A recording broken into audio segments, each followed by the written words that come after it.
Ahí está listo, Huguito. Bueno, buenas tardes a todos, a todas, a todes. Mi nombre es Hugo Adrián Morales, yo soy integrante del Centro de Pensamiento Crítico Pedro Paz, también integrante del Comité Académico de la Especialización en Estudios Socioeconómicos Latinoamericanos y docente de la FAPSI.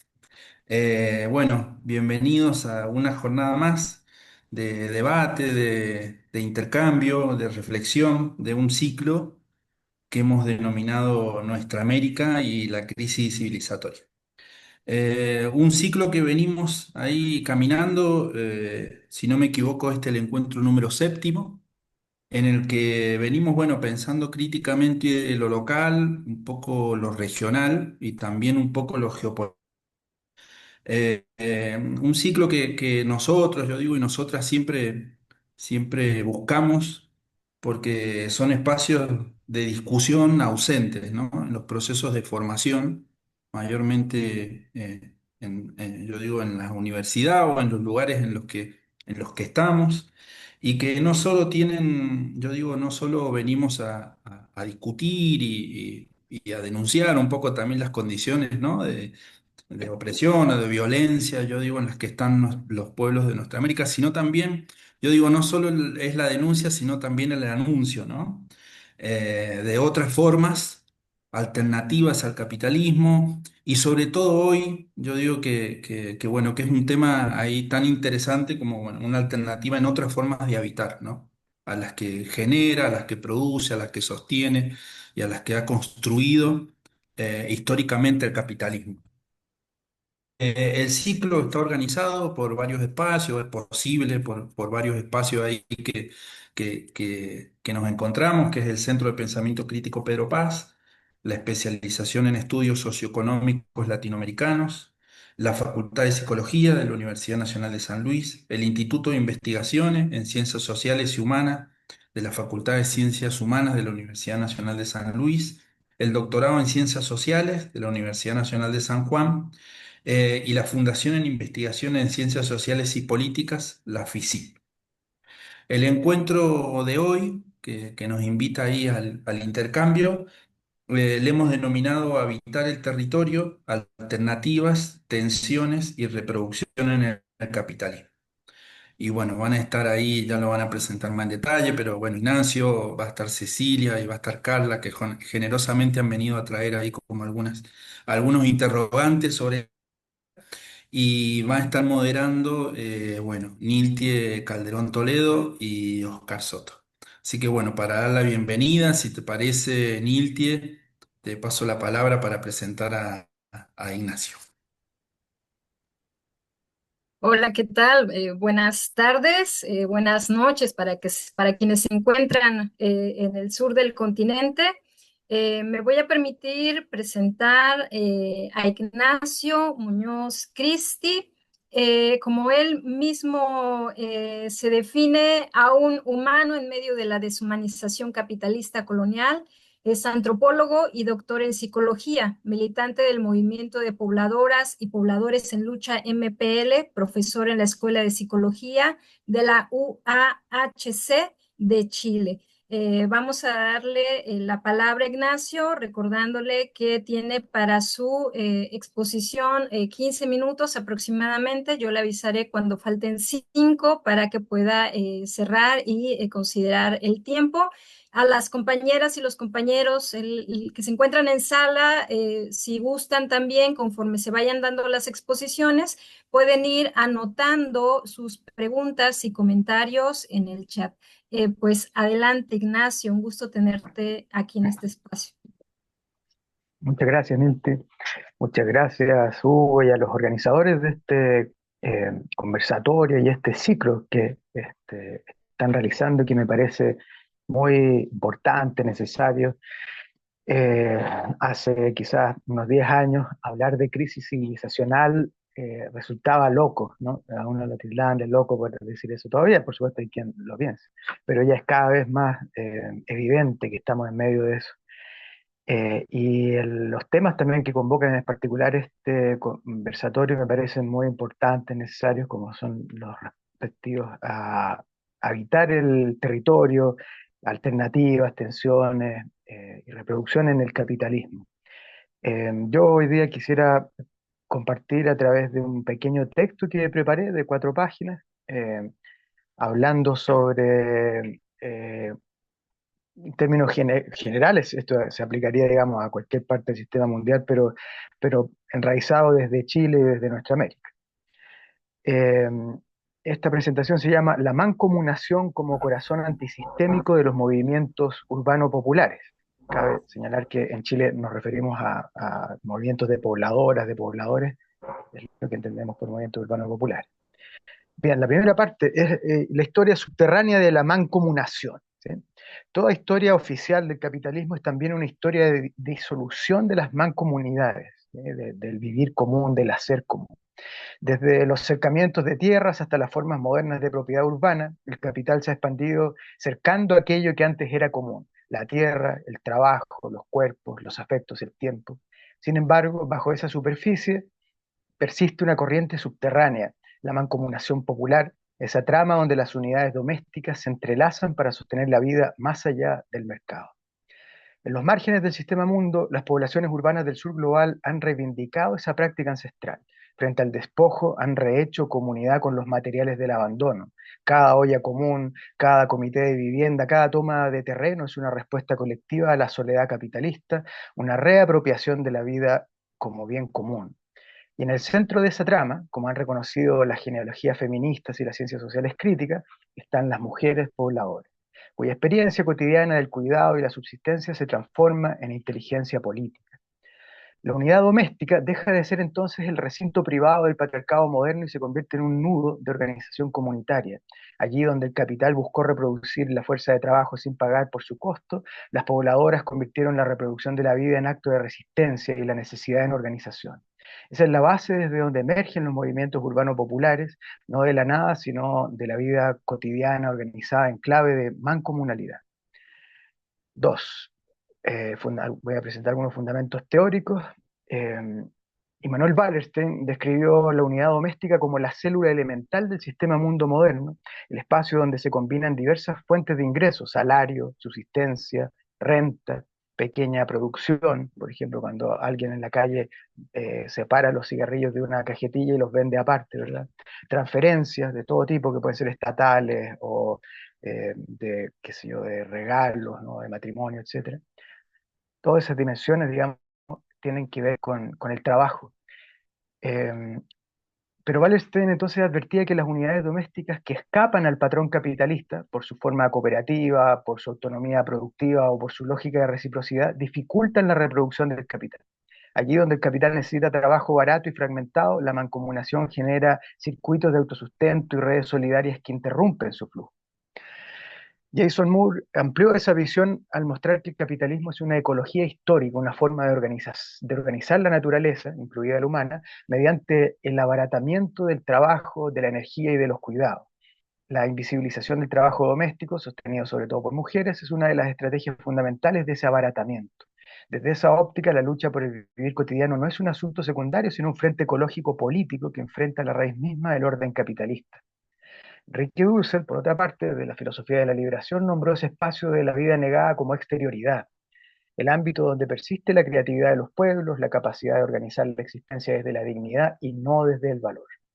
Esa exterioridad no está fundada, no está fuera del sistema, sino en sus bordes vitales, allí donde las personas, especialmente mujeres, reinventan cada día las condiciones materiales y simbólicas de su supervivencia. Cuando se leen en conjunto las praxis de los movimientos sociales y las matrices de pensamiento crítico radical, aparece una clave profunda. Lo antisistémico no se juega solo en la toma del poder estatal, sino en la reproducción mancomunal del habitar humano. En ese sentido, los movimientos urbanos populares son la expresión contemporánea de una política del cuidado colectivo que desafía la lógica extractivista del capital. No buscan únicamente vivienda o servicios, buscan recomponer el tejido de la vida. Tercera parte, genealogías de la mancomunación popular en nuestra América. Antes de que existiera el salario y la fábrica, las sociedades americanas ya sabían vivir en común. El ayllu andino, el calpulli mesoamericano, la minga mapuche o el tequio náhuatl fueron formas de unidad doméstica ampliada donde la reproducción y la producción estaban imbricadas con la comunidad. El hogar no era una frontera, sino un nodo en una red comunal donde el trabajo, el alimento y la crianza eran asuntos colectivos. Con la colonización y luego con la expansión del capitalismo, esas tramas fueron violentamente dislocadas. La casa se volvió propiedad, el territorio se parceló, las mujeres fueron encerradas en el trabajo invisible y gratuito del cuidado y la subsistencia. Sin embargo, las lógicas comunales no desaparecieron. Se replegaron en los intersticios del sistema, reemergiendo cada vez que la sobrevivencia colectiva lo exigía. En el siglo XX, esa memoria comunal se manifestó en los conventillos y ligas de arrendatarios de comienzos de siglo, aquí en Chile, donde la vivienda era gestionada de forma colectiva y la protesta nacía del hacinamiento compartido. Continuó en las tomas de terreno a mediados del siglo XX, cuando miles de familias pobres ocuparon terrenos urbanos para construir sus barrios. En esos espacios la mancomunación se hizo visible como tecnología popular de supervivencia, trabajo cooperativo, alimentación común, cuidado mutuo, redes de trueque y ayuda mutua. Las mujeres fueron las estrategas y las administradoras de esa vida comunal. Mientras los hombres solían salir a trabajar o militar en sindicatos, ellas sostenían la cocina colectiva, el cuidado de los niños y la organización barrial.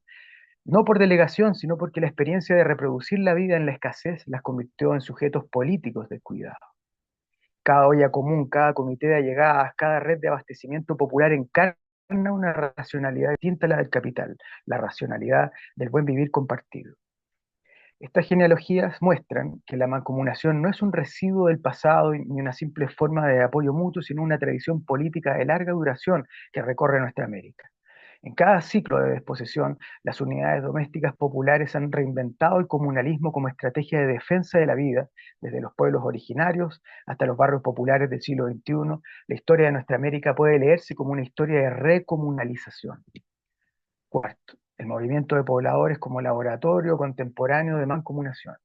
En Chile, la historia reciente de los movimientos de pobladores puede leerse como una larga pedagogía de la mancomunación, desde la huelga de arrendatarios de 1905 hasta las tomas de terreno de los años 60 y 70, y luego las experiencias actuales del movimiento de pobladoras y pobladores en lucha, la Federación Nacional de Pobladores, entre otras organizaciones.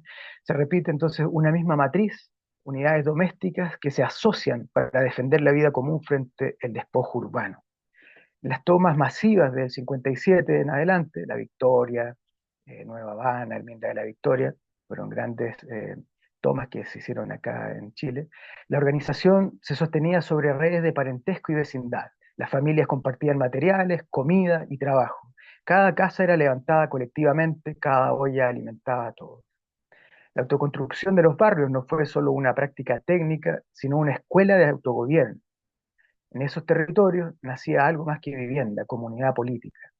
En esa época también se hablaba, y todavía, de las tomas como pequeñas repúblicas autónomas, ¿sí? Donde la policía, por ejemplo, no era fácil que entrara, ¿no? Requería ahí permiso. Décadas después, en los años de dictadura, las mismas redes reaparecieron como ollas comunes, talleres laborales y parroquias populares, sosteniendo la vida en medio de la represión y el hambre. La política volvió al hogar y el hogar se hizo la trinchera. Fue allí donde muchas mujeres descubrieron que el acto de cocinar o cuidar no era una tarea privada, sino un gesto de resistencia colectiva. En ese hacer cotidiano se configuró lo que podríamos llamar una ética de mancomunalidad, donde la sobrevivencia y la dignidad se entrelazan. Hoy el MPL, junto a organizaciones como la FENAPO y otras redes latinoamericanas, como por ejemplo la CELVIP, la Secretaría Latinoamericana de Vivienda y Urbanismo Popular, con todas las organizaciones que participan en nuestra América ahí, recoge esa herencia y la transforma en horizonte político. Su práctica cotidiana no se agota en la demanda de vivienda, busca recrear las condiciones de posibilidad de la vida común. Cada cooperativa de vivienda busca recrear las condiciones de posibilidad de la vida común. Cada cooperativa de vivienda, cada fondo mancomunado, cada jardín comunitario expresa la misma intuición. La reproducción de la vida puede ser también una forma de emancipación. Es decir, se trata de la unidad de la producción, reproducción y transformación sociopolítica del habitat humano. Este es, de hecho, un nuevo concepto amplio de trabajo, el cual entrelaza valor de uso y de cambio, dinámica social y política, militancia y vida. En los movimientos urbanos y los territoriales, en general, las mujeres no solo son mayoría, sino arquitectas del habitat. Dirigen comités, administran recursos, planifican tiempos de trabajo y de crianza, median conflictos, organizan campañas. Su liderazgo no siempre surge de una delegación formal, sino del saber de la experiencia, de esa práctica que combina gestión, afecto y política. En su figura se concentra la memoria histórica de las ligas de arrendatarias, de las ollas comunes, de las luchas por servicios básicos. Son fundamentales ellas quienes al mancomunar la economía doméstica transforman la unidad familiar en unidad política. En lenguaje de intelectualidad orgánica, estas prácticas constituyen formas antisistémicas de producción, reproducción y transformación sociopolítica del habitar humano. Economías de cuidado, trabajo autogestionario complejo, militancias radicales, redes de ayuda mutua Sí, que funcionan fuera de la lógica del lucro. En el lenguaje de la vida cotidiana, son simplemente formas de ayudarse entre todos y todas. Pero en esa sencillez radica su potencia histórica. Cada gesto de cooperación que escapa al cálculo mercantil erosiona la racionalidad del capital y de la colonialidad, abriendo espacio para otro tipo de mundos, transmodernos, diría Dussel, mundos que siempre estuvieron, pero periferizados y en continua regeneración. Sí, y como cierre sobre la política de lo doméstico mancomunal. Si el capitalismo ha sobrevivido gracias a su capacidad de apropiarse del trabajo doméstico y de los comunes, los movimientos urbanos populares enseñan que la lucha por otro mundo empieza en la restitución de lo común dentro de la vida cotidiana.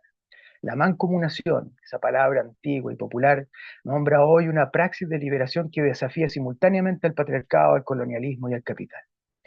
Wallerstein señaló que los movimientos antisistémicos son aquellos que, más allá de demandas inmediatas, ponen en cuestión las reglas del juego del sistema mundial.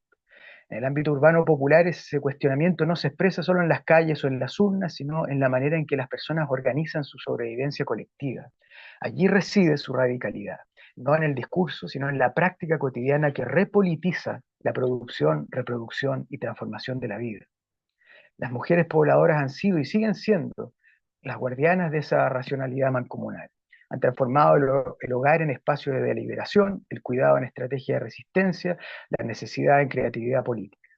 Cuando comparten el alimento, cuando gestionan una cooperativa o una toma, están ejerciendo una política de lo sensible, un poder que no busca dominar, sino sostener.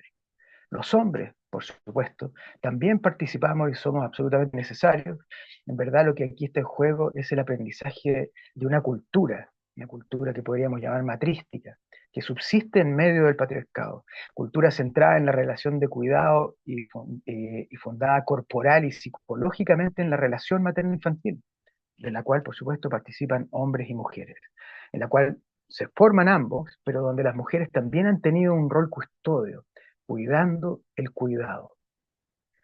Esa es la enseñanza profunda de las luchas urbano-populares del sur, que en la emancipación no se juega únicamente, que la emancipación no se juega únicamente en el Estado ni en el mercado, sino en la trama viva de los vínculos. Son las luchas, como indica la consigna del MPL, sin, contra y desde el Estado y la institucionalidad en general, sin, contra y desde. Autogestión, lucha y también disputa del poder estatal. La unidad doméstica mancomunada articula con el movimiento y el territorio desde los cuerpos. No es un residuo premoderno, es una anticipación transmoderna, una forma de reorganizar las sociedades de la cooperación y el cuidado. Al mismo tiempo, se trata de un fenómeno de regeneración cíclica de la armonía prepatriarcal largamente perdida, milenariamente perdida. Volver a poner entonces la vida en el centro es un acto ético antes que económico. En ese gesto, las pobladoras de nuestra América encarnan una política y una psicología de la liberación concreta, rehacen comunidad en medio del despojo, rehabitan el mundo desde abajo, vuelven habitable la existencia. Ello en un gesto poético fundamental que convierte la experiencia de fealdad, dureza y dureza del sistema en la experiencia estética y ética comunitaria que reúne lo bello y lo bueno entre vecinas y vecinos de un territorio y, ¿por qué no?, de un planeta. Por eso, cuando una mujer pobladora levanta su casa, organiza su comité o enciende la olla común, no solo está resistiendo, está construyendo el futuro. Un futuro donde la mancomunación no sea la excepción solidaria dentro del capitalismo, sino la forma misma del habitar autogestionado. Bien, eso es lo que quería compartir y estoy encantado de que después abramos la palabra para seguir conversando. Muchas gracias. muchas gracias, Ignacio. Y bueno, pueden ir anotando ahí sus preguntas, sus comentarios, después los vamos a revisar. Y también, bueno, los ponentes pueden ir revisando estas preguntas. Ahora vamos a darle la palabra a Cecilia Quevedo. Ella es doctora en Ciencia Política por la Universidad Nacional de Córdoba y licenciada en Ciencia Política por la Universidad Nacional de Villa María, investigadora conjunta del CONICET, con lugar de trabajo en el Instituto de Estudios en Comunicación, Expresión y Tecnologías, IESET, FCC, UNC. Docente de la Facultad de Ciencias de la Comunicación, UNC, directora del Programa de Estudios sobre Capitalismo, Conflictos Territoriales, Socioambientales y Políticas Públicas, IESET. Entre sus libros publicados se destacan Estados locales y alteridades indígenas, sentidos sobre la inclusión habitacional en el impenetrable, y las siguientes compilaciones en coautoría: Capitalismo, Estado y Conflictividad en la provincia de Córdoba, Turismo, Patrimonio y Comunicación, Constelaciones del Presente, Memorias y Patrimonios, Relatos oficiales y disputas subalternas, Debates sobre el hábitat, una aproximación interdisciplinaria. Y ahora le damos la palabra a Cecilia Quevedo. Gracias por estar con nosotras, con nosotros. Bueno, muchas gracias por la invitación. Bueno, y un agradecimiento sobre todo a Hugo, que hizo como articulador, y bueno, y excelente la exposición de Ignacio. Creo que muchas de las cosas me allanan el camino en la exposición. Y bueno, ya habrá tiempo para tramarlas en detenimiento. ¿Me dicen si se ve la presentación? ¿Sí? ¿Se ve bien? Perfecto. Solo hace falta que le des en presentación para que se pueda ver más amplia. Ahí ven bien. Sí, ya está. Bueno, en mi caso, lo que yo les traje para compartir, más que algunas cuestiones teóricas, son algunos resultados de un proceso de investigación en la ciudad de Resistencia, una de las capitales de las provincias del norte, del noreste argentino, que es Resistencia. Yo vengo realizando, en realidad, investigación se supone que ya está concluida, pero siempre es bueno poder abrirla, ¿no? Y a la luz de nuevas preguntas. En este caso, lo que quería compartirles son algunos resultados y pensar a partir de imágenes, que es un ejercicio que solemos hacer muy a la luz de los preceptos benjaminianos, ¿no? De tratar de pensar el mundo a partir de las imágenes y a partir de algunas de las preguntas que nos hicieron extensivo para pensar nuestras presentaciones. Así que eso es lo que vengo a contarles. En primer lugar, bueno, decirles que el barrio Toba es un barrio de pobladores indígenas eh, de aproximadamente unos 60, 70 años radicados en este fragmento, en esta parte de la ciudad de Resistencia, y que se ha desarrollado como una suerte de, primero, un asentamiento informal de trabajadores despojados de los territorios ancestrales, ¿no? Del resto de la provincia, y luego devenido, sobre todo a partir de los años 60, en un barrio que se fue consolidando a través del tiempo. La consolidación de ese barrio ha tenido que ver con la vivienda, que es una de las cosas con las cuales estamos pensando, poniendo en diálogo esta especie de workshop.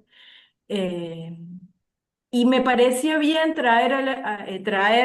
pensar históricamente el desarrollo y el desenvolvimiento de esta experiencia barrial, de este territorio, porque me parece que ilustra sobradamente las matrices con las cuales se ha impuesto la lógica del capitalismo en la manera de organizar las relaciones sociales, las relaciones políticas, las relaciones económicas, en esa dinámica, ¿no? de pobladores indígenas desplotarizados y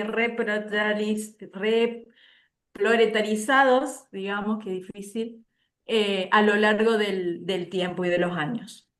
La primera pregunta con la que nos invitaban los organizadores a pensar nuestras exposiciones era, bueno, qué incidencia tiene el capitalismo en las formas de habitar? Y lo primero que me surgía pensar era, bueno, el proceso organizativo original del barrio, que como les decía, surge a partir de la década de los 60, que tiene que ver con los procesos de despojo iniciados en la construcción del Estado-Nación en Argentina a fines del siglo XIX, y que ha tenido a lo largo de todo el siglo XX distintas características, ¿no?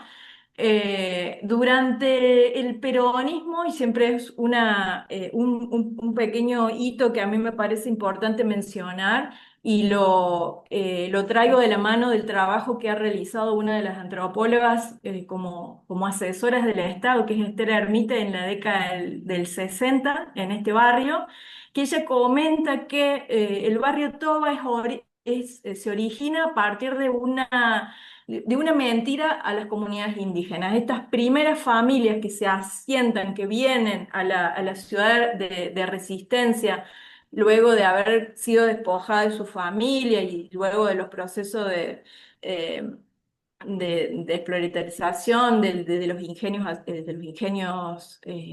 del noroeste de la provincia de Chaco, donde se incorporaban como mano de obra barata.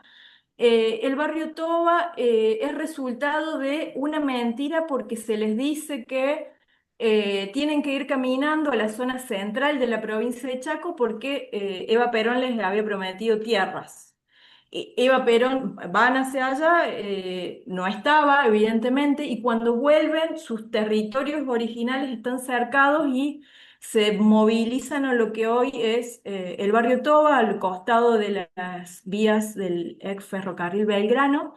Y a partir de la década de los 60 llegan nuevos actores a ese barrio, fundamentalmente la Cruz Roja, y ahí inicia un proceso organizativo que es el que más o menos conocemos desde entonces. En ese momento, y ahí tengo una especie de documento del periodo, había dos formas de incorporarlos a la vida moderna, ¿no? A la dignificación del hogar por el trabajo y la dignificación del hogar por la vivienda.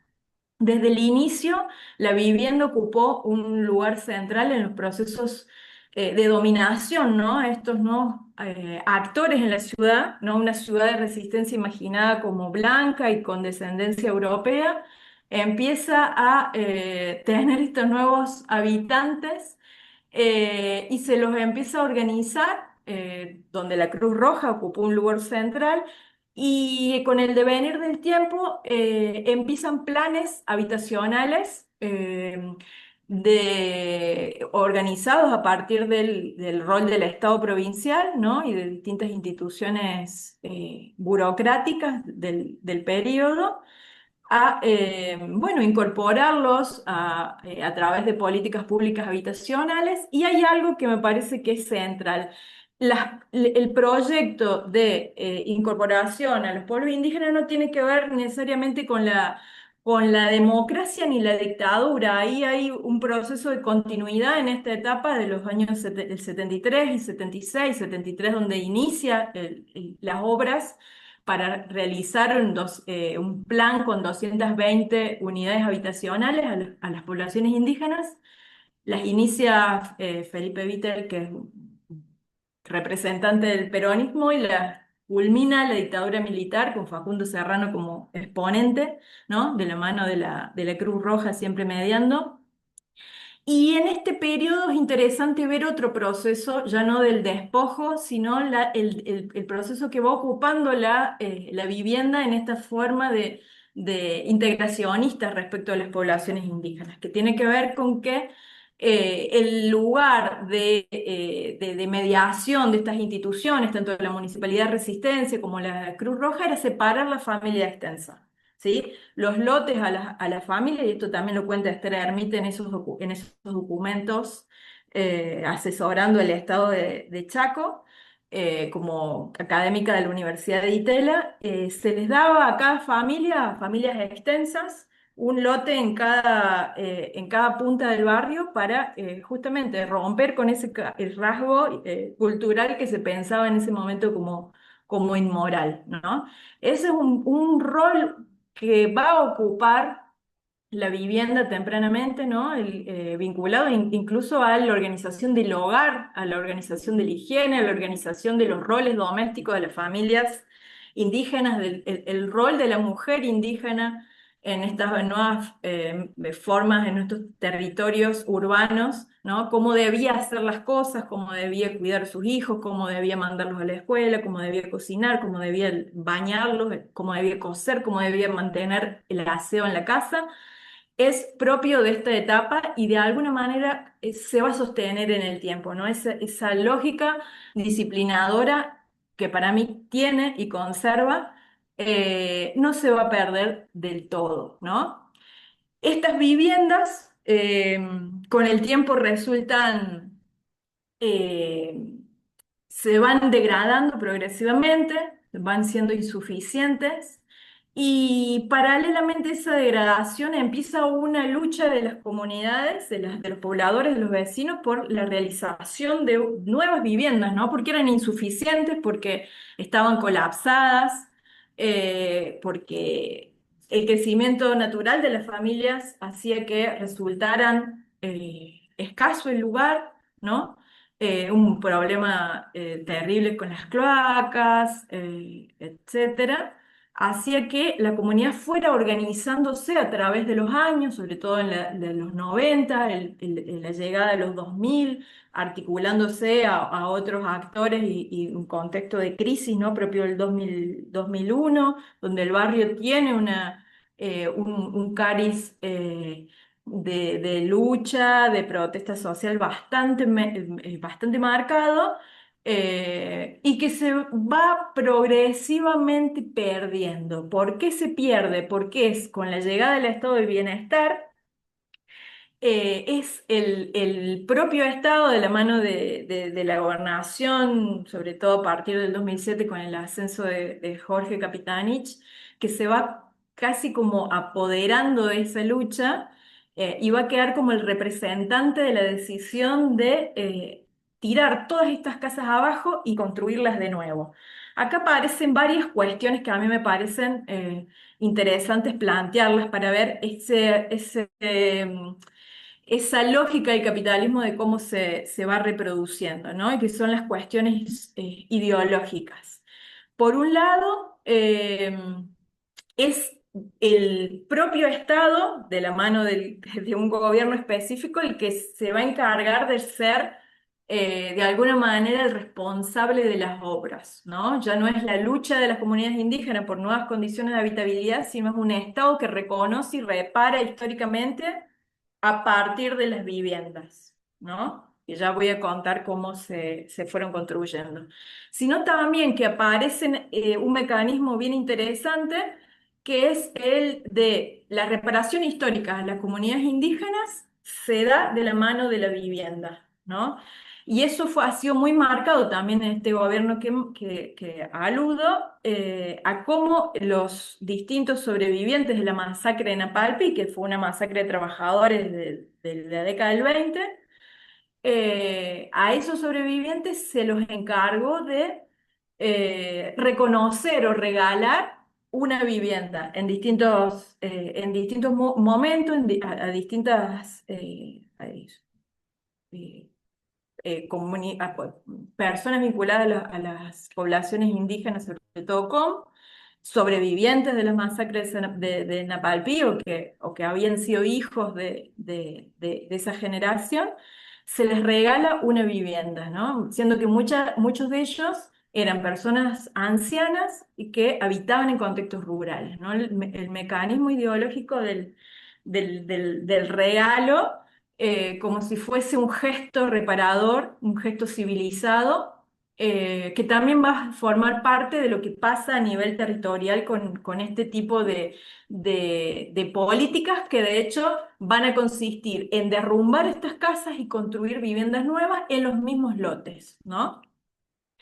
En ese lugar, en ese contexto, es posible identificar, obviamente, cómo estos mecanismos de reparación histórica de las poblaciones indígenas han estado vinculados estrechamente a la construcción de estas nuevas viviendas, ubicándolas ahora con un sentido de casi dispositivo modernizador de la vida barrial, ¿no? Estas casas con nuevos materiales, ya no era el hormigón de la década del 60, que como sabemos, de autores como de Ansel Yape, ¿no? El hormigón ha tenido una de las caras más fascinantes en las cuales entender la lógica del capitalismo y esa estandarización del modo de vida urbana de la mano de la valorización del capital. Estas viviendas se quedan discontinuadas, se van realizando en distintas etapas, pero es luego de la pandemia que se termina, ¿no? Que se finalizan completamente y ese es otro momento donde las viviendas en un contexto de distanciamiento, de hacinamiento de las poblaciones indígenas, algunos habían quedado sin sus viviendas construidas totalmente, ¿no? Sino que habían sido derrumbadas y faltaba la etapa de la construcción. En ese contexto aparece nuevamente el sentido del disciplinamiento y el sentido sanitario de la vivienda, ¿no? Que ha sido bien interesante analizar. En otra dinámica o en otra clave de lectura también es interesante los procesos que se van dando paralelamente en el contexto de la pandemia, como el cerramiento, el bloqueo. El barrio Toba quedaba limitado, ¿no? Para las familias del barrio Toba no podían salir a trabajar, generalmente que formaban parte de sectores trabajadores informales, ¿no? Quedaban como a su suerte, pero sumamente controlados y regulados, lo cual hace que la vivienda en este momento ocupe un lugar importante, ¿no? Un lugar bien cercano al sanitarismo incluso, pero también que deja dar cuenta las formas históricas de la subalternidad, que de alguna manera se van reciclando, ¿no? Como ese lugar que tenía la vivienda en la década de los 60, 70 vuelve con fuerza. Eh, y es interesante plantear las diferentes acciones que va realizando la comunidad en esta etapa. Retomando la exposición de Ignacio, ver cómo los colectivos se van organizando y al pensar esas otras formas de habitar que van tensionando el capitalismo y que van teniendo una organización colectiva, es interesante pensar la recuperación de algunas formas de politicidad que se van dando al mismo tiempo que se va reconstruyendo el barrio urbanísticamente y que tiene que ver con el centro vecinal, ¿no? Las disputas políticas en torno al centro vecinal no cesan, si bien el barrio está cada vez más fragmentado. eh, Hay una necesidad de renovar la dirigencia y es ahí donde las mujeres, como bien marcaba Ignacio, empiezan a tener un rol activo. Es interesante pensar que luego de la pandemia, la presidenta del centro vecinal es una mujer indígena, aunque no hable la lengua POM, ¿no? Que es otro dato significativo, sí va a ser una de las referentes emergentes o los liderazgos emergentes de estas nuevas fragmentaciones del barrio, eh, pero que van a dar cuenta de esa lógica colectiva, intersticial, de resolución de los modos de resistencia, sobre todo a partir de la producción de artesanías, por ejemplo, el sostenimiento de los comedores, el sostenimiento de las copas de leche que fueron centrales durante el tiempo que duró la pandemia. El barrio estuvo sostenido por las mujeres, como suele pasar, y esas prácticas fueron las que de alguna manera llevan a eh, consolidar nuevas disputas al interior del barrio, de otorgarles un lugar, si se quiere, privilegiado. Nunca en el barrio hubo dirigencia femenina, ¿no? En el centro vecinal como el organismo más pequeño y más cercano de los vecinos del barrio Toba, por lo cual coincido plenamente con la exposición de Ignacio y me parece interesante pensarla en los sentidos colectivos, ¿no? Organizativos que van afectando las dinámicas, las nuevas dinámicas, ¿no? Sobre todo eh, pensar que las lógicas de organización de las familias indígenas se resisten a ser familias nucleares. Las familias extensas sigue siendo quizás la forma de resistencia eh, más pura, digamos, de estos esquemas urbanísticos que se van imponiendo en las barriadas y a lo largo del tiempo en esta ciudad.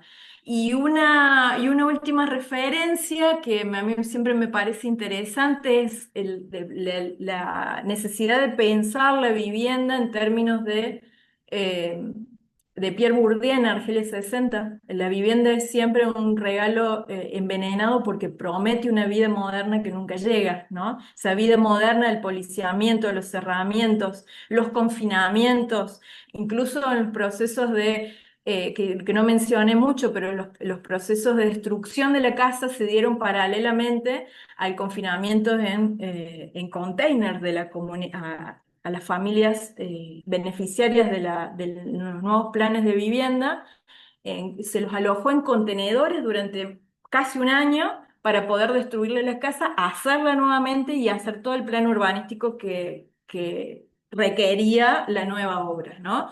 Una política o una forma, una toma de decisión que evidentemente no se da en otras clases sociales en el momento de elaborar las planificaciones estatales vinculadas a la vivienda, y un contexto de desigualdades que, más que revertirlo, se reproducen en el capitalismo, al menos en las formas dominantes de esta ciudad. Bueno, simplemente eso. No sé si estoy bien con el tiempo o no, pero acá dejo. Muy bien, todo muy bien, Cecilia. Muchas gracias por tu exposición. Vamos a darle ahora la palabra a la doctora María Carla Rodríguez. Ella es profesora plenaria e investigadora en el Instituto Gino Germani de la Universidad de Buenos Aires y también está integrada al CONICET y es también presidenta de la Asociación Civil MOI, Movimiento de Ocupantes e Inquilinos. Bienvenida, María. Adelante, te damos la palabra. Muchas gracias, Nilti. Muchas gracias también a los organizadores del Centro de Pensamiento Crítico Pedro Paz y las otras instituciones que hacen posible este esfuerzo de pensar juntos y bueno, espero que nos quede tiempo también para dialogar e intercambiar un poco. Yo en relación con los interrogantes que disparaban esta charla, organicé como dos momentos. Uno primero tiene que ver, bueno, Ignacio describió un proceso en un ciclo de largo plazo, ¿no? De lo que es la profundización del pensamiento colonial y, en todo caso, en los últimos 5 siglos, la estructuración de las relaciones sociales del capitalismo desde una perspectiva integral. Yo quería marcar algunas características de las últimas 5 décadas o de lo que se conoce en algunos casos como la fase neoliberal, que está llegando efectivamente a un punto de profundización y de gravedad que hace que se lo caracterice como crisis civilizatoria integral, ¿no? Maristela Svampa habla de modelo de mal desarrollo, en el sentido de que la profundización y la penetración de las relaciones capitalistas conllevan un proceso más profundo que nunca en la historia de pretensión de subsunción del conjunto de la vida al capital, acompañado de una degradación inédita de la naturaleza transformada en un objeto, ¿no? Esto obviamente se hace muy visible, por ejemplo, en la fase o en la dimensión ambiental que asume la crisis. Desde el punto de vista territorial, nuestras ciudades asusadas por esta lógica, se han expandido, como planteaba Henri Lefebvre, una expansión que parece no terminar, que hace explotar la ciudad-comunidad política en un tejido urbano que se expande de manera alocada y que reproduce el desarrollo territorial desigual, ¿no? Amplía las brechas de acumulación entre los ricos y pobres, pero fragmenta el tejido de una manera caótica. Hay una colega de Argentina, una geógrafa, Patricia Pintos, que en particular, buscando una lectura integrada, caracteriza este proceso como consecuencia del extractivismo urbano inmobiliario. Una lógica de hacer los negocios que precisamente exacerba por un lado la existencia de viviendas, de hábitat producido como objeto al servicio de la financiarización, por otro lado transforma crecientemente la naturaleza en objeto de negocio, la interviene a costa de generar desbalances, ¿no? Como las inundaciones que tenemos en Buenos Aires, en toda la zona de la cuenca del arroyo Luján, para tener hermosos barrios cerrados con lagunas artificiales en zonas donde no debiera estar ese agua. Bueno, estos modelos se reproducen, generando esta sensación de caos que lo que hace es maximizar la ganancia, ¿no? La fragmentación y las disparidades y la desigualdad se traduce en injusticia territorial, porque efectivamente la desactivación, el desmonte de lo que alguna vez fue un estado de bienestar imperfecto, se traduce en que políticas que siempre fueron imperfectas y que ya se sabe aún desde la etapa anterior que no resolvían el problema del habitar, cada vez, sin embargo, cumplen un papel más subordinado a estas necesidades del capital y más destructoras de los escasos sectores que efectivamente llegan en mayoría a ser beneficiarios de las mismas, ¿no?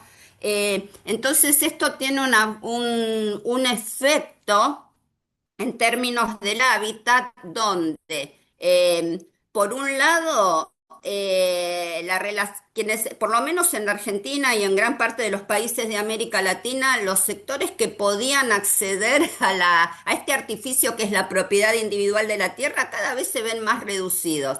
Crecen las capas de sectores que deben vivir alquilando en condiciones que cada vez más absorben crecientes esfuerzos e ingresos y precarizan y generan una inseguridad, pero hay un proceso en particular sobre las amplias capas de nuestros sectores populares y subalternos en su heterogeneidad, que es la presión que hace el capital por subsumir todas las formas de vida y por también mercantilizar aquellas porciones de ciudad que habían nacido producto de lo que comenta Ignacio, ¿no? La organización, los procesos de mancomunidad, la lógica comunitaria de la necesidad. Esto está bajo ataque en los 50 años, esto viene siendo en los últimos 50 años crecientemente disputado.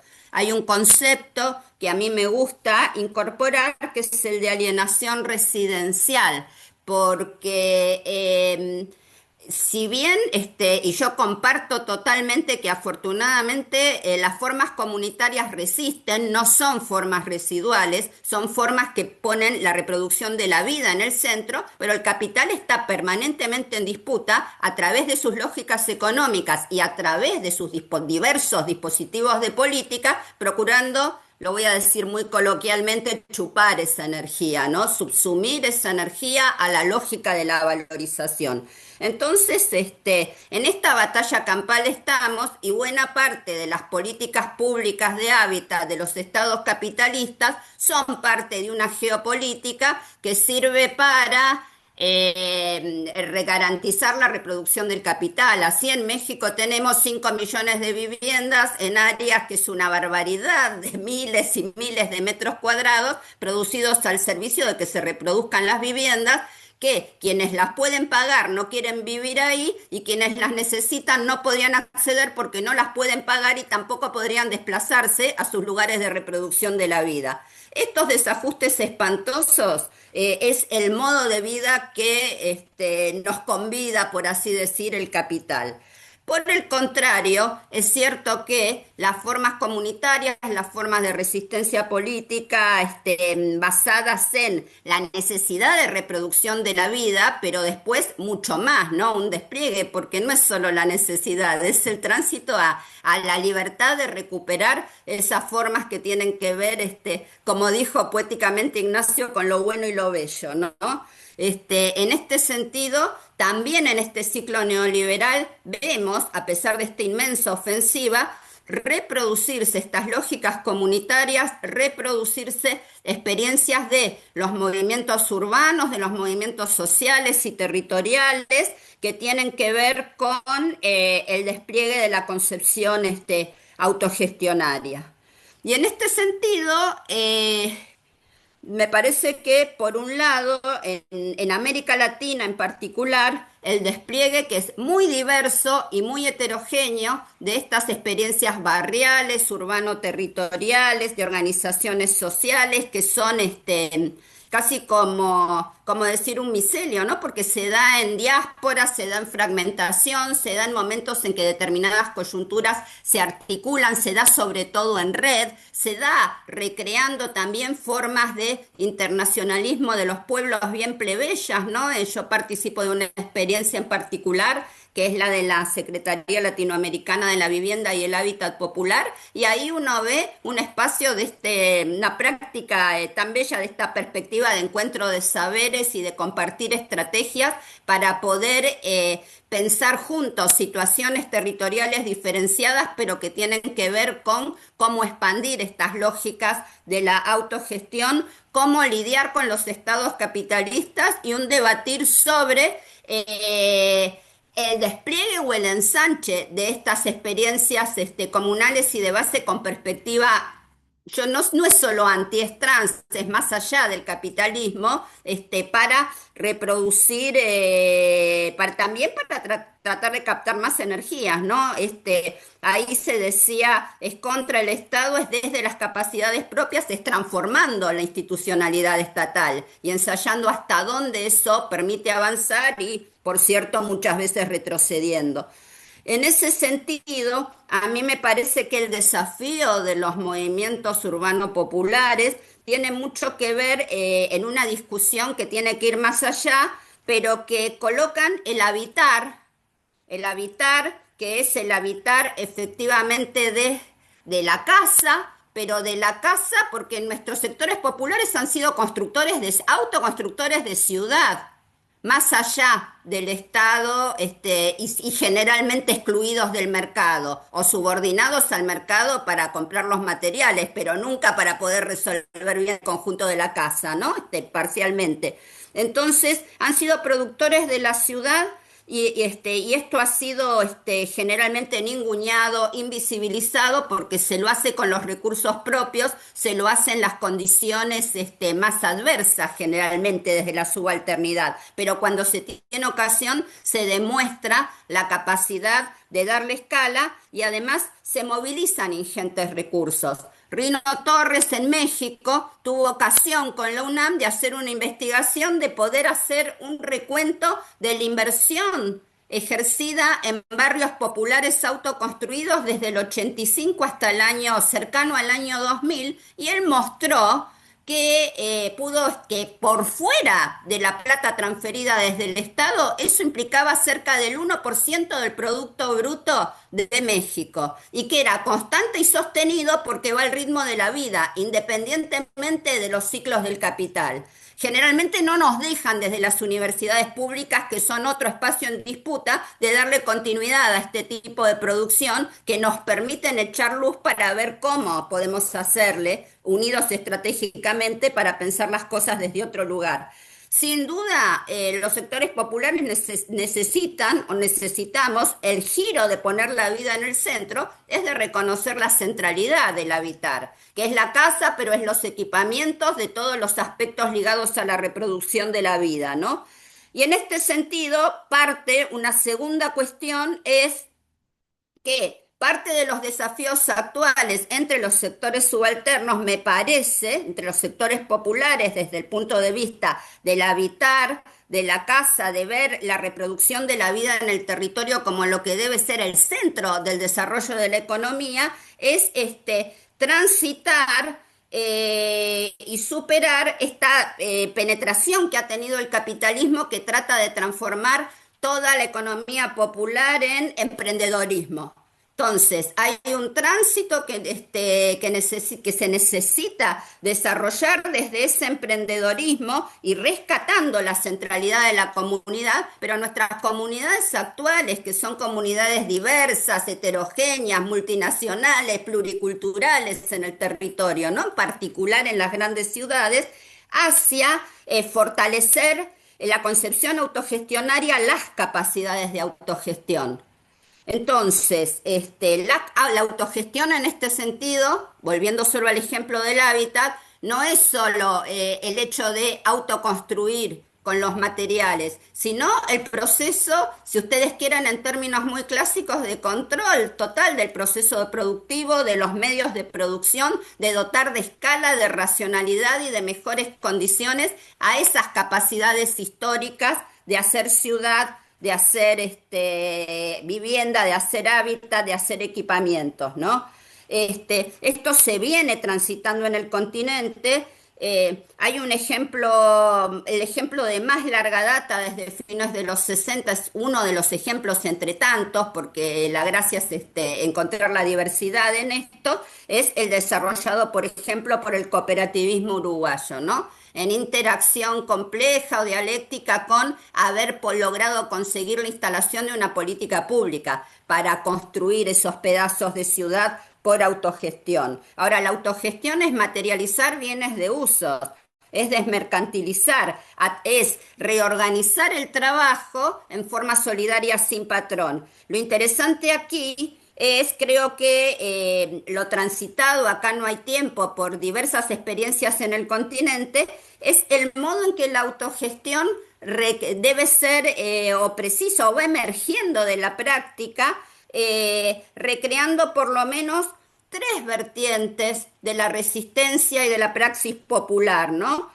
Porque en la producción del hábitat autogestionario se conjuga no solo lo que nosotros reconocemos como el trabajo productivo, si ustedes quieren organizado a través de la forma de cooperativa de trabajo o alguna organización semejante, sino el modo en que se lo conjuga con el aporte del trabajo voluntario y comunitario, las formas de ayuda mutua, Minga, Ayllu, en la planificación, en el desarrollo de ese territorio. Y el hecho de que cuando las comunidades y las organizaciones de base construyen, también tienen que ver qué hacen con sus niños, cómo se alimentan, cómo se hace evidente la necesidad de reconocer y organizar los trabajos de cuidado de la vida, tanto en la fase en que se están produciendo las obras, como que esto después queda o se ve en la etapa posterior del habitar, o cuando empezamos simplemente a organizarnos o a desarrollar un conjunto. Entonces, la visibilización y la puesta en jerarquía igualitaria de los distintos tipos de trabajo, entendiendo que todos coadyuvan al desarrollo de la vida, es una de las cuestiones que se viene transitando y donde creo que se está produciendo en nuestros movimientos urbanos populares una interesante posibilidad de síntesis entre una larga tradición que viene, si ustedes quieren, de la clase trabajadora, de la clase obrera, de la Comuna de París a nuestros días, respecto de lo que es la autogestión como autogobierno, y una síntesis y un balance que hay que hacer de los aciertos y desaciertos de ese tipo de experiencia, con la nota que trae el protagonismo de las mujeres, porque la composición de nuestras sociedades ha cambiado, porque la feminización de la pobreza también da, junto con toda o combinada con la tradición de lucha, la que se ha mencionado como emergencia y protagonismo de las mujeres, ¿no? Las que se vienen o nos venimos reponiendo después de los 500 años las torturas, las hogueras y todas las cuestiones de las que ahora se está pudiendo volver a hablar, y ahí habría que irse a largo plazo como Ignacio respecto de lo que es la recuperación histórica de una sociedad más equilibrada, pero esto me trae a la tercera cuestión, que es cómo trabajar creativamente las tensiones, pero también las apropiaciones de los aportes de nuestros pueblos originarios, que tienen la vida en el centro, que tienen una concepción no, ay, me sale humanocéntrica, no se dice así, pero y que también nos traen esta noción profunda y radical de desmercantilización, porque la tierra es mercancía desde hace 500 o 600 años. Antes eran otras barbaridades en la tradición guerrerista y centralista de Occidente, pero los originarios nos traen reequilibrarnos no solo entre los géneros, sino entre las formas de vida humana y no humana. Y esto es la tercera cuestión, que cualquier política popular, cualquier estrategia, yo creo que estamos desafiados a poner en el centro el poder que queremos construir y de qué estamos hablando. Y sin duda el reconocimiento de que la tierra no es propiedad de nadie, del contrasentido que es suponer lo que significa ser propietarios o tener un papel sobre un pedazo de la tierra, y la recuperación de las formas de tenencia en común, y como una transición de lo que llamada propiedad comunitaria o sistemas de usuarios que nos hacen ir corriendo nuestra experiencia humana de ese apego objetualizante, ¿no? Yo creo que los movimientos populares estamos caminando, y esto en un sentido muy amplio, en estas posibilidades, pero frente a un ataque fenomenal del capital que va contra la vida y con medios muy poderosos, y por lo tanto esto se invisibiliza y vamos un paso adelante, tres para atrás, y por eso son importantes todos estos espacios para seguir pensando y viendo cómo actuamos juntos, ¿no?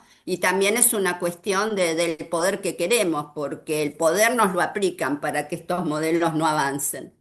Eso quería compartir. Muchas gracias, María Carla Rodríguez, por esta exposición. Gracias a los ponentes. Ha sido realmente interesante todo lo que nos acaban de compartir. Bueno, pues vamos ahora sí a empezar con el diálogo.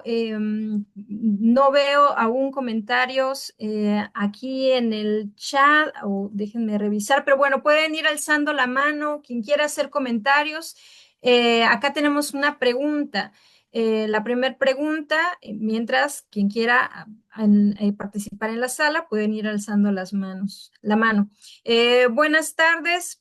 Pregunta 1. ¿Es correcto afirmar que la construcción comunitaria de viviendas con ayuda del Estado luego resulta en la destrucción de esa misma comunidad al promover el individualismo asociado a la tenencia de una propiedad privada que debes defender de los nuevos habitantes, migrantes, que desde luego no tienen casa? 2. ¿Es requisito para la formación de movimientos comunitarios el desarrollo de conciencia de clase? ¿O es justamente esa ausencia lo que aprovecha el capitalismo para mercantilizar incluso la subjetividad? La segunda pregunta, la siguiente pregunta es sola. Me gustaría consultar por prácticas autogestionadas en los territorios que tengan que ver con salud. Se hizo mención a temas de vivienda y educación, pero no a ese respecto. Y bueno, entonces en la sala, ¿hay alguien que quisiera hacer un comentario, una pregunta? Estamos en buen tiempo en este momento. Pueden igual solo abrir el micrófono si así lo desean.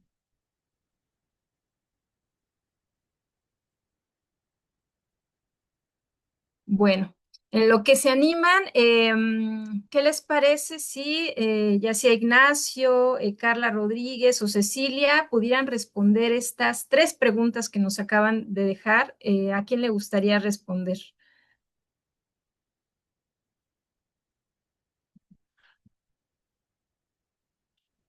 Bueno, si me permiten, se acaba de sumar una pregunta más, de una vez la leo para que la puedan apuntar. Dice, el capitalismo, como los virus, se transforman y apropian de las ideas que lo confrontan y las convierte en arma contra la comunidad.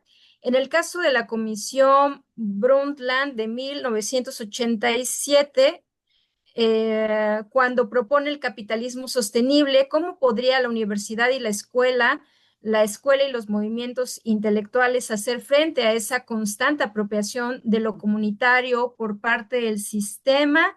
Y dice, mi nombre es Sonia, Sonia es la que está preguntando, y bueno, yo voy a aprovechar que todavía no veo ninguna otra mano alzada y sumar. Me ha parecido muy interesante la exposición. Yo me preguntaba con respecto, oía este concepto de comunalidad y yo pensaba un poco en lo que sucede en Oaxaca con comunalidad, específicamente porque los pueblos originarios de Oaxaca entienden como comunalidad a partir de cuatro elementos, que bueno, uno de ellos ustedes ya lo mencionaron, que es el tequio, pero hay otro que es muy importante y ese es sobre el que quiero preguntar, que es justo sobre la idea de territorio. Es decir, hay los pueblos, para los pueblos y para su sobrevivencia, no solo se necesita la tierra o la vivienda, sino también el territorio. Y esta relación, por ejemplo, del territorio que tienen los pueblos está íntimamente relacionado con otro de los elementos de la comunalidad, que es la reciprocidad con lo que algunos llaman la madre tierra o la reciprocidad con todo lo vivo y lo no vivo que habitan estos territorios, que justo es lo que proporciona esta posibilidad de el sanar. Y esas relaciones entre todos. Pero justo dentro de los procesos de reconocimiento del Estado, el Estado puede reconocer el tequio. De hecho, ahora el Estado actual ha lanzado una secretaría de tequio y no sé qué, apropiándose de eso, pero no reconoce el territorio. Es decir, que los pueblos puedan decidir sobre lo que sucede en los territorios. Y me parecía interesante también en ese sentido lo que decía Cecilia con respecto al disciplinamiento a partir de la vivienda. Qué interesante me pareció ese concepto. Ojalá pudiera contarnos un poco más y la idea de la vivienda como sanidad. También ese concepto me pareció bien interesante, lo que implica en ese sentido cuando se despoja a los pueblos justo de ese territorio y de esa relación que permite la subsistencia y la salud y otras cosas, la espiritualidad, pero además se les coloca dentro del esquema occidental de lo moderno. Bueno, sumo ahí mis preguntas. ¿Quién quisiera comenzar? No sé si Ignacio, y nos vamos en orden, una rondita.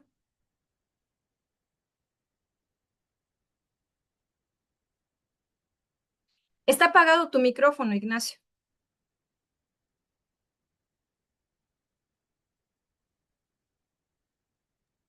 Ahí está, ya, perfecto, me costó. Bien, bueno, partí diciendo que fue encantador eh, ver cómo se iban entrelazando ahí las miradas, ¿no? Estamos en realidad como con un trasfondo mancomunado, epistemológica e ideológicamente muy interesante.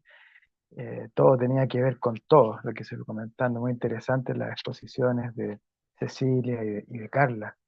Eh, a ver, voy a tratar de acercar respuestas a lo que se preguntó y meta comentar un poco lo que estuvimos conversando, ¿no? Yo creo que hay varios elementos, ¿no? Importantes, como destacaba recién Nilte, lo que había dicho Cecilia, ¿no? Esta lógica disciplinaria de la vivienda, que tiene que ver también con la pregunta que hacía alguien por ahí, ¿no? ¿Qué pasa con pasar de la proletarización a la propietarización, ¿no? Ser propietario de la casa, eh, como destacaba, puede ser un veneno, ¿no? Eh, pienso que eh, digamos, este concepto de la unidad doméstica me parece muy interesante porque integra la vivienda, pero no solamente, ¿sí? Es una totalidad que es económica, afectiva, relacional, donde se reproduce la vida y el capital al mismo tiempo, ¿sí? A través de todas estas trampas que ocurren, pero también diversos tipos de ingresos, de trabajo, y que lo que me parecía con todo lo que nos iban contando las compañeras también es esa dimensión histórica que tiene esto, ¿no? Cíclica, efectivamente son un paso adelante, tres para atrás, y es muy interesante entender la plasticidad estructural que tienen las unidades domésticas, cómo van cambiando según los distintos ciclos, eh, orientadas por la mera sobrevivencia, pero que resultan teniendo consecuencias antisistémicas, curiosamente. Entonces, no es una cuestión de mero voluntarismo, sino profundamente estructural. Y bueno, para empezar, la unidad doméstica occidental del hombre y la mujer, blancos, ¿cierto? Propietarios, que toda la ciudad estuviera pensada para ellos, no es la que en general se vive en nuestra América, ¿no? Que son extendidas, ¿no? Que implican al abuelo, a la abuela, al primo, al vecino, a los ahijados, etcétera, ¿no? Que pueden ser corresidenciales. Cuando, por ejemplo, en México se tiene que partir a Estados Unidos y la unidad doméstica, entonces no es simplemente un lugar, sino de que puede haber múltiples lugares, pero se mancomunan los recursos, los trabajos, los afectos. Y entonces, en ese sentido, por ejemplo, ocurre que en ciertos momentos se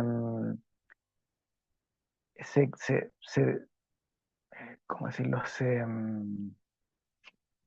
A veces se estancan o se enanchan las unidades domésticas, ¿no? Cuando requieren aumentar los ingresos, que si yo, se allega a alguien, se arrienda una pieza, en otras circunstancias, por el contrario, para sobrevivir simplemente se tienen que separar, a veces, en fin, las niñeces en calles que terminan ahí, ¿verdad? Estas familias transnacionales, migrantes, que decía yo también, dan cuenta de una plasticidad que genera caminos de sobrevivencia, pero que cuando resultan políticamente mancomunales, ¿cierto? Donde hay un proyecto, ¿cierto? Más a largo plazo, generan, para empezar, un escudo que amplifica la supervivencia mutua, pero también consecuencias antisistémicas. Es como si, aparte del valor de uso, el valor de cambio, hubiese un cierto valor antisistémico que cuando se logra reunir el descontento, organizarlo y proyectarlo, va generando posibilidades ahí de batallar. Respecto a la pregunta que hacía alguna persona aquí sobre salud mental, bueno, yo creo que esto mismo tiene que ver, ¿no? Como se está mancomunando digamos, con una conciencia clara de dónde estamos, de que estamos realmente en la crisis civilizacional. Pienso yo que el poder popular propiamente tal, el habitar autogestionario, es la gran medicina, ¿no? Hay un proceso de descolonización que no es simplemente epistemológico de los saberes, sino que es psíquico relacional, que transforma la manera en que sentimos, en que nos miramos, en que nos entendemos mutuamente, y que me parece que tiene consecuencias, como digo, de regeneración, digamos, de la salud mental. Eh, bueno, eso lo dejo ahí como una reflexión. Gracias, Ignacio. Cecilia.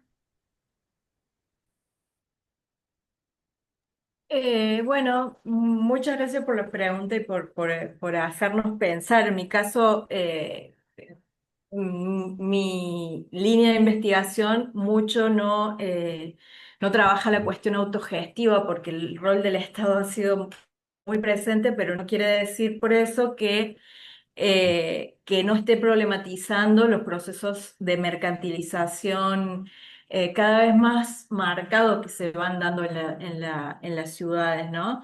En mi caso me parecía interesante la línea que mencionaba Carla sobre la financiarización de la vivienda. eh, Porque sí es muy interesante del crecimiento, el crecimiento abismal que ha tenido, por mencionar la ciudad de Resistencia, de la cantidad de viviendas por la cantidad de habitantes nuevos. O sea, bien específico el dato, por ejemplo, que sobre cada 100 viviendas hay solo 92 habitantes nuevos, ¿no? Que habla de ese proceso de mercantilización creciente. Y dentro de esas lógicas, yo quiero enfatizar también que la comunidad indígena no es la que está ajena de estas lógicas, sino que participa activamente, ¿no? En las negociaciones, en las prácticas clientelares que se van reproduciendo en el vínculo entre el Estado y los pobladores, en el caso siempre del barrio Toba, porque también uno hace el trabajo de campo y se da cuenta de que los referentes indígenas también son personas que tienen unas 12 viviendas, ¿no? Que los referentes, los 4 o 5 referentes, también han sido parte activa de todo de este proceso creciente de mercantilización, ¿no? Entonces, bueno, también en mi caso, yo prefiero no idealizarlos, ¿no? Como sujetos de la transformación, sino como procesos más confusos, ¿no? Como zonas más grises y contradictorias propias de estas formas de habitar la ciudad contemporánea, como cualquier otro grupo social o etnia a la que refiramos. Y sobre el tercer punto que me parecía interesante, esto de pensar la vivienda como mecanismo disciplinador, más o menos vinculado al sanitarismo, que como se da en la pandemia, a mí me resulta quizás interesante analíticamente vincular estos dos contextos, ¿no? El paso de la vivienda como un mecanismo integracionista, como se da en la década de los 70 de la mano del tutelaje que realiza la Cruz Roja, ¿no? Y sobre todo desde las prácticas, de inculcar nuevas prácticas y maneras de hacer las cosas a este otro escenario que tuvo como característica que los indígenas del barrio Toba se convirtieran por los procesos que pasaron en esa ciudad en los agentes más peligrosos, construidos bien mediáticamente, porque era el riesgo de ser indios infectados, como se conoció en la pandemia, ¿no? De todos los habitantes parecía que ellos tuviesen por su práctica, por su manera de habitar, por sus vínculos, sus relaciones sociales, que tuviesen mayor posibilidad de contagiar porque no acataban las normas, porque se los estereotipaba y se los estigmatizaba fuertemente, ¿no?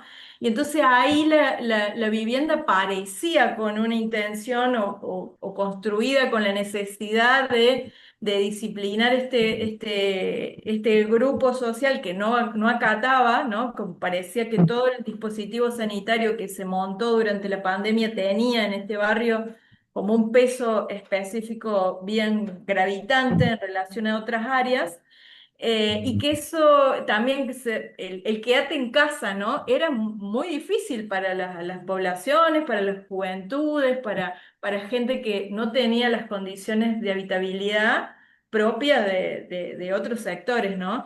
Entonces, desde ese punto de vista me parecía interesante pensar ese mecanismo médico hegemónico que se montó con una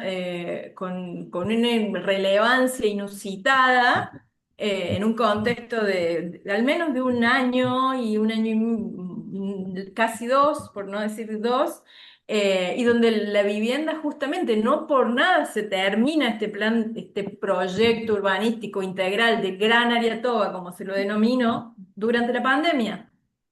Se lo inauguró con políticos en el barrio, con fotos y demás, pero fue durante la pandemia, que me parece también otro dato relevante para entender esto de que la vivienda adquirió otro sentido, ¿no? Quizás diferente a los del pasado, pero para mí hermanados, hermanados.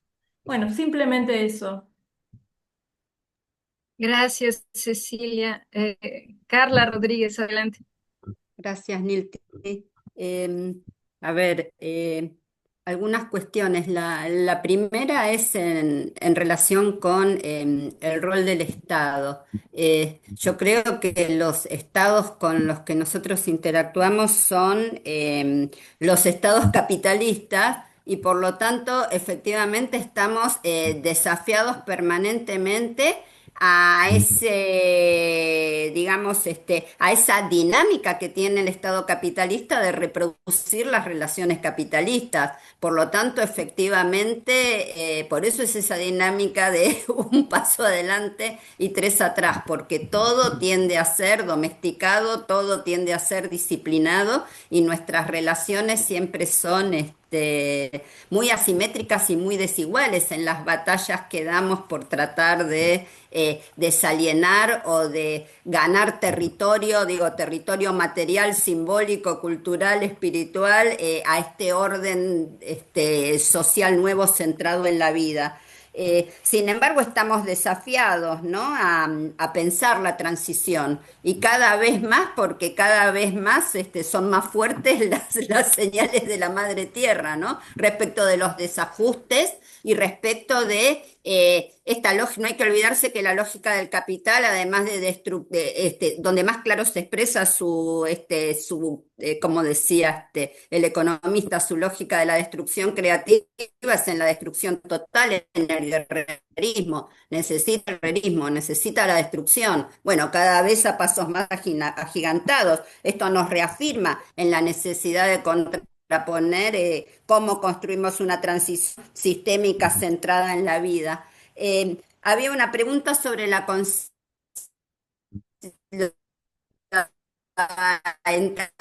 Ahí está expresado como conciencia de clase, un poco en sintonía con eso. Creo que no es antes o después, es la reflexión conjunta que proviene del encuentro de los saberes, los conocimientos de los que participamos de esas prácticas y que se van enredando, las que paso a paso van construyendo una forma distinta, no solo de pensar, sino como se señaló aquí, más integrada, de sentir pensar, ¿no? Más humanamente integrada. Entonces, en términos clásicos, la conciencia de clase es parte de lo que está permanentemente en disputa contra el modelo capitalista y por eso también estamos desafiados a crear dispositivos específicos permanentemente para ir reflexionando, sintiendo y procesando los pasos que vamos dando, con sus triunfos y con sus obstáculos o derrotas. A mí también me gustó mucho la pregunta de la salud. Comparto totalmente que la experiencia colectiva, cuando es transitada a su vez reflexivamente, es en sí misma para la comunidad y por ende para cada una de las personas, grupos, familias, una experiencia sanadora. En el MOI, que es mi organización de base, también interacción con el territorio. Teníamos una sede en los 90 que estaba exactamente frente a grandes neuropsiquiátricos y la crisis del 2001, grandes neuropsiquiátricos públicos, ¿no? Paredón por medio eran vidas paralelas. La crisis del 2001 nos hizo conectarnos con organizaciones antimanicomiales, con otros que estaban ahí defendiendo su posición, ¿no? Y ese contexto, que fue un contexto que en Argentina multiplicó las experiencias autogestionarias, las más conocidas fábricas recuperadas, hizo que de la interacción juntos termináramos primero aprendiendo que el 90% de los que todavía vivían en el manicomio estaban en condiciones de salir, pero no tenían a dónde. Horroroso, porque no tenían dinero, a sus familias los habían dejado, pero estaban médicamente en condiciones de transitar una salida y no de ser objeto del negocio farmacológico, ¿no? Y del mantenimiento de esa institución. Entonces, construimos juntos, con los médicos que tenían esa perspectiva, con las organizaciones antimanicomiales, un programa que primero le llamamos de externación o de inserción comunitaria, y hoy en nuestras cooperativas viven más de 20 compañeros que pudieron transitar y pasar a vivir en la comunidad. Y esto fue una experiencia de aprendizaje para todos, de transformación. Esa es la construcción subjetiva, ¿no? El reconstruir estos vínculos y el poder materialmente desarrollar estas experiencias.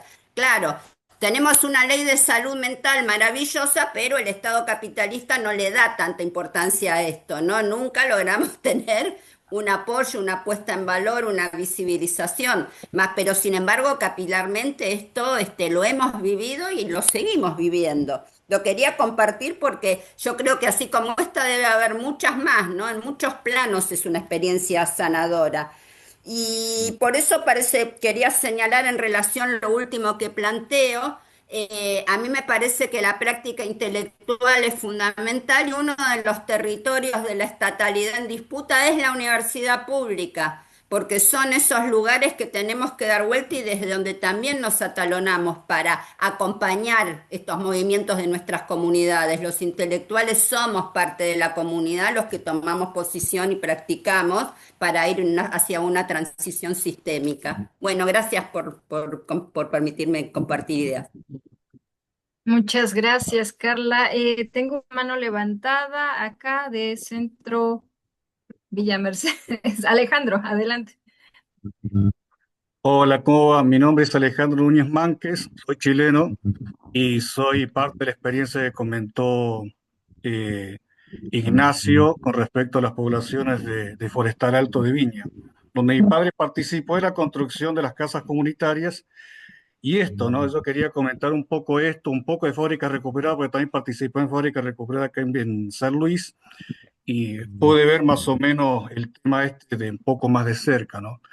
Y yo planteaba esto, ¿no? Obviamente que siempre estudiamos el conflicto contra el capitalismo desde la lucha de clases y planteamos esto de la conciencia de clase, pero yo creo que tendríamos que hablar más de conciencia de territorio, lo cual nos lleva obviamente a estudiar un poco el significado del territorio. Por ahí queda un concepto muy difícil de entender porque el tema es cómo entender este territorio desde las comunidades, ¿no? De los originarios que han sostenido una supervivencia de su cultura, de sus raíces y de su lenguaje hasta el día de hoy. Una resistencia que le ha llevado 500 años y a su vez son comunidades que no han sido ajenas a la venida de los occidentales, ¿sí? De Europa, de los europeos, sino que comunidades que ya sabían que estaban por venir por sus prácticas, obviamente. Había un saber o hay un saber ancestral que les permitió saber de antemano que iba a venir todos estos 500 años de oscuridad y donde había que resistir. Están los pueblos quilmes, bueno, los pueblos de México, Ainil sabe bastante, los pueblos mapuche, los pueblos ranquel, acá donde nosotros estamos viviendo, que han sostenido esta territorialidad con una interacción con ese territorio, que es un territorio vivo, con el cual lograron, es decir, descubrir y establecer un lenguaje y un diálogo, un diálogo vivo, es decir, con un territorio vivo, en donde hablamos de lo humano, lo no humano, lo vivo, lo no vivo, todas esas cosas, pero con existencia real y concreta. Lo digo desde una persona que yo soy tecnólogo, soy docente de la Universidad Nacional de San Luis, compañero de Hugo, nada más que soy ingeniero electrónico y hablo de estas cosas. Pero tiene que ver con esto, ¿no? Con tomar la conciencia del territorio en el cual nosotros vivimos y vivenciamos nuestra ancestralidad. Yo lo digo desde el punto de vista de la conciencia de esa ancestralidad que tenemos cada uno. Calculo que Nilti debe tener una conciencia ancestral mucho más fuerte porque ella tiene una historia de vida de sus antepasados que vive en ella en forma consciente, conoce la historia de sus antepasados. Pero fíjense, por ejemplo, qué casual que el capitalismo, desde los procesos esclavistas hasta estos procesos genocidas contra los pueblos originarios, lo primero que hicieron fue apagar la cultura y la lengua viva de los pueblos, es decir, quitándole su conexión con el territorio. Entonces yo calculo que, yo lo digo porque recién me acordaba de esto, ¿no? Mi padre participó en la construcción de muchas viviendas en la población forestal alto, que fue una recuperación, una toma de terrenos. Me acuerdo que se hacían las media aguas, que es un concepto de Chile que tiene que ver con, tenemos casa a dos aguas, bueno, allá el gobierno daba media agua para tener la casa inicial, ¿no? Específicamente. Cuando llega el golpe de Estado, es decir, muchas de esas personas a las cuales mi papá había ayudado y había colaborado, terminan siendo quienes lo terminan delatando, por lo cual mi padre se tiene que hacer un autoexilio. Entonces, lo que uno ve ahí es, más allá de que uno por ahí se enoje y todas esas cosas, pero ve una persona que está desconectada con su territorio y con su ancestralidad que le permite tomar esa decisión de entregar al compañero, sabiendo que eso podía significar la muerte, no tan solo del compañero, de su familia, que nosotros nos tuvimos que ir de Chile específicamente por esa situación. Entonces, yo a esto de la lucha de clases que uno lo estudia desde el marxismo, de las ideas de izquierda, yo le sumaría también la conciencia territorial. Es hora de que tomemos a nuestro territorio como lo que es, como algo vivo que nos permite vivenciar la ancestralidad, pero también nos permite vivenciar la circularidad de la vida. ¿Qué es lo que significa? Nosotros no somos eternos en la tierra. Nacemos y morimos, es decir, tenemos un proceso, años, nadie es eterno. Pero sí esto de nacer y esto de morir en el territorio, es decir, tiene que ser algo que nos permita cuidar el territorio. Es decir, lo hablan los pueblos originarios, lo habla eh, eh, Quintero Weiss, lo habla la cosmovisión mapuche, lo habla la cosmovisión andina, y en realidad lo hablan hasta los mismos, la misma comunidad judía que también, que está muy cuestionada hoy en día, que tienen esa ancestralidad tan fuerte y no la comparten con otros pueblos. Es decir, lo hablan muchas culturas ancestrales que hasta son los que someten a otros pueblos. Es decir, a nosotros nos quitaron lo más valioso que es la conexión con nuestro territorio, pero ese territorio vivo que nos permite nacer y morir y volver a nacer y volver a morir, es decir, nos han quitado hasta ese saber ancestral que lo tenemos. Eh, eh, Aunque, es decir, si quisiera lo podemos reconstruir, pero esa conexión con nuestro territorio, esa conexión espiritual con nuestro territorio, esa verdadera conexión con nuestro territorio. Me parece que por ahí, porque me encantó decir las charlas que dijeron. Me encantó, por ejemplo, lo de los COM, y los COM, por ejemplo, a través de una charla que dio Félix Díaz acá en la Universidad de San Luis, también planteaba lo mismo, ¿no? Esta conexión, el lenguaje mismo de los COM es conexión con la tierra porque ellos hablan como suena el agua. Uno escucha el agua y escucha su lenguaje. Es decir, los mapuches, por ejemplo, hablan como habla el territorio. Ningún territorio se llama por fuera de cómo suena, sea un animal o sea algo que tenga que ver con ese territorio. Entonces, me parece que tendremos que buscar por ahí esta salida, ¿no? Esta salida para salir de este capitalismo tan atroz que hasta nos quita, ni siquiera permite a nuestros ancianos poder irse tranquilamente de este territorio en paz y agradecidos. Se van tristes, se van golpeados. En Argentina, es decir, los abuelos, es decir, reprimidos por la fuerza, por la policía, por gente que seguramente son nietos, hijos, es tremendo. Ni hablar de los que están naciendo con un futuro de sufrimiento, es decir, en vez de ser algo hermoso y para vivenciar la vida, sí, también tenemos viendo a niños sin futuro, si lo digo como profesor de la universidad, si lo digo en ese sentido, ¿no? De eso, pero bueno, sería cuestión de empezar a territorializarnos, a sentirnos hijos de nuestra tierra y no al revés. No sé, me parece. Me encantó la charla. Muchísimas gracias. Gracias, Alejandro. Y pues bueno, ya estamos en tiempo para cerrar la sesión del día de hoy. Agradecemos a la doctora María Carla Rodríguez, a la doctora Cecilia Quevedo y al doctor Ignacio Muñoz Cristi por compartir sus investigaciones, sus análisis y sus reflexiones. Y bueno, le damos la palabra a Hugo Adrián. Gracias, Nilti. Bueno, gracias, Ignacio, también. Gracias, Carla. Gracias, Cecilia, por seguir abonando estas discusiones. Yo digo, por traer las reflexiones. Me parece bueno, eso, no solo los recorridos a veces y reflexiones teóricas, investigaciones, sino también esas luchas, ¿no? Que se mezclan todo el tiempo y bueno, agradecer ese compromiso y esa generosidad de venir a compartirla con nosotros, con nosotras, de tomarse el tiempo y demás. Bueno, también agradecer a Emilio, a Alejandro, a Niltia y a Oscar, que fue con quienes pensamos esta actividad y bueno, cómo la fuimos también ahí, cómo podemos ir trayendo temas que hoy, yo digo, nos interpelen en la vida cotidiana, ¿no? y cómo el capitalismo a veces se traduce, algo que parece a veces tan teórico, no tan lejos, y se traduce en algo tan sencillo como el habitar, ¿no? Y como el vivir. Y cómo ahí yo digo es necesario dar estas discusiones. Y antes de irnos, decir que bueno, el encuentro de hoy va a quedar grabado, que luego lo vamos a compartir también para que se replique, que podamos compartir con todos aquellos y aquellas que no han podido venir, no han podido estar y demás, para que lo puedan escuchar.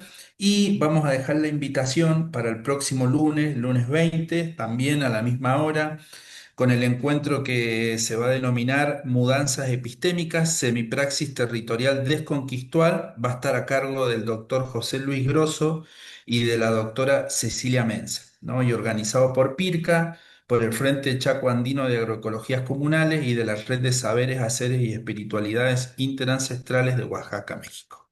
Así que eso, bueno, gracias a todos, a todas, a todes y bueno, nos encontramos el lunes próximo.